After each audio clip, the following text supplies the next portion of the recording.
Subscribe now and press the bell icon. Never miss an update. दोस्तों, हम सब ने अपनी ज़िंदगी में कभी ना कभी मम्मी का नाम तो ज़रूर सुना होगा या फिर हम लोगों ने मम्मी पे बनी मूवीज़ ज़रूर देखी होगी। और इसका कारण यही है कि मम्मी पहले से ही एक बहुत ही अनोखी और रहस्यमय वस्तु रह चुकी है और इसीलिए हम इसके राज को कितना भी जाने फिर भी हमारे मन में इससे जुड़ी सवाल रह ही जाती है। तो आज की मिडनाइट शो के पहले एपिसोड में हम सब मिलकर तूतेनखामेन मम्मी का रहस्य जानने की कोशिश करेंगे। वीडियो बहुत ही मज़ेदार होने वाला है, तो इस वीडियो को भी एंड तक ज़रूर देखें। So before we will start over this video, let's scroll out the intro.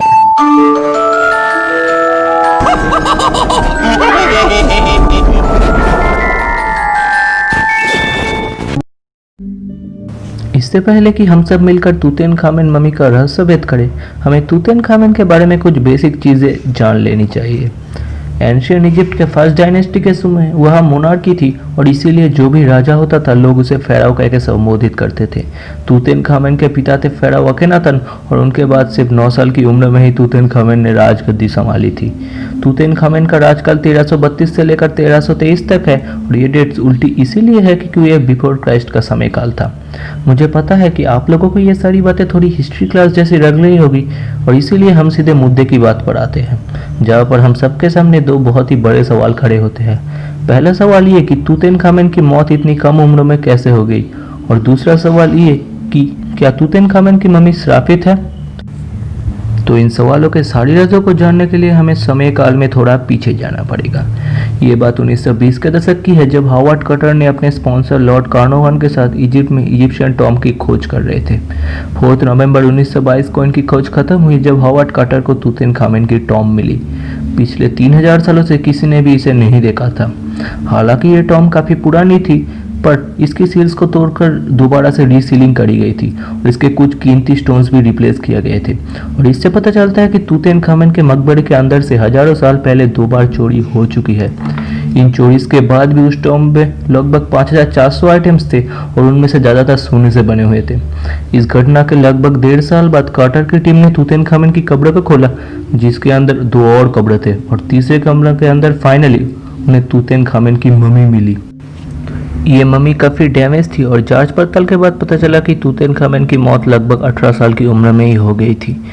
मकबरे के अंदर कार्टर को 2 और छोटे कब्र मिले जो कि शायद तूतेनखामेन के 2 बच्चों के थे, और जिसमें से एक बच्चा तो जन्म के 5 महीने बाद ही मारा गया और दूसरा बच्चा कोख में पूरे 9 महीने रहने के बाद मारा गया।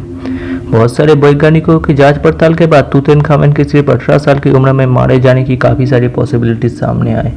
इन वैज्ञानिकों का कहना था कि तूतेनखामेन को मलेरिया हुई थी, जिसकी वजह से उसकी आपातकालीन मृत्यु हो गई। इसके लिए और कोई वैज्ञानिकों ने यह तक कहा कि तूतेनखामेन को कॉलर नाम की बीमारी थी और जो कि एक रेयर फूडबोर्न डिजीज है। इस बीमारी की वजह से तूतेनखामेन को चलने फिरने में काफ़ी दिक्कत होती थी और वो चलने के लिए छड़ी का इस्तेमाल किया करते थे। हाल ही में हुई रिसर्च ने इन सारी बातों को नकारा है और बताया कि तूतेनखामेन के एक रक्त के एक्सीडेंट के कारण मारा गया। कई लोग तो ये भी मानते हैं कि तूतेनखामेन को मॉर्फन सिंड्रोम नामक एक जेनेटिक डिसऑर्डर था, जिसकी वजह से उनके स्पाइन और वेस्ट की बोन स्ट्रक्चर सही नहीं थी। एक थ्योरी ये भी कहती है कि तूतेनखामेन की मृत्यु इनब्रीडिंग के कारण हुई है, क्योंकि उनकी बीवी अक्सुनामनी उसकी हाफ सिस्टर थी। अब इनमें से कौन सा कारण सच है यह तो पुख्ता रूप से किसी को नहीं पता, पर यह मैंने आपको तूतेनखामेन की मौत की सारी पॉसिबल थ्योरीज बता दी है। And now coming into the second question, क्या तूतेनखामेन की मम्मी कर्स थी? इसका आंसर जानने के लिए तो आपको फिर से समय काल में पीछे जाना पड़ेगा। साल 1922 में जब कार्टर ने लॉर्ड कार्नोवन की मदद से तूतेनखामेन मम्मी को ढूंढ निकाला था। इस घटना के कुछ ही दिनों बाद ही लॉर्ड कार्नोवन को एक मच्छर ने उनके गाल पर काटा, जिससे उन्हें मलेरिया हो गया। और सेविंग के वक्त उन्होंने अपनी बीमारी को और भी प्रचंड रूप दे दिए, जिससे फाइनली 5 अप्रैल 1923 को कायरो में उनकी मौत हो गई। कार्नोवन के मरते ही दुनिया में ये बातें फैलने लगी कि तूतेनखामेन की मम्मी श्रापित है, और कई लोगों ने तो ये भी फैला दिया कि तूतेनखामेन के मकबरे को जब कार्टर ने खोजा था तो वह एंशिएंट इजिप्ट में साफ साफ लिखा था कि जो कोई भी फेराओ की गहरी नींद को डिस्टर्ब करेगा उस पर मौत आएगी। मौत का सिलसिला यहीं पर ख़त्म नहीं हुआ, क्योंकि इस कष्ट के और भी कई लोग विक्टिम हुए, और इनमें से ज़्यादातर लोग वो थे जो मकबरे को खोजने में मदद करी थी या फिर मकबरे को देखने के लिए आए थे।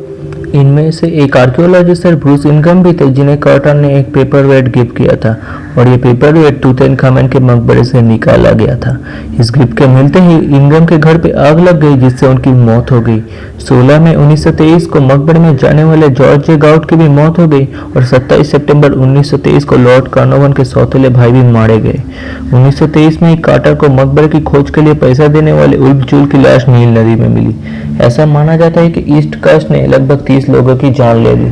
And now on the flip side, Tutankhamun के मकबरे को खोजने के लिए काफी लोगों ने काम किया था और इनमें से ज्यादातर लोगों ने एकदम नॉर्मल लाइफ जी पाए थे और कई हजारों लोगों ने भी इस मकबरे को देखा था और उनके साथ कुछ भी नहीं हुआ।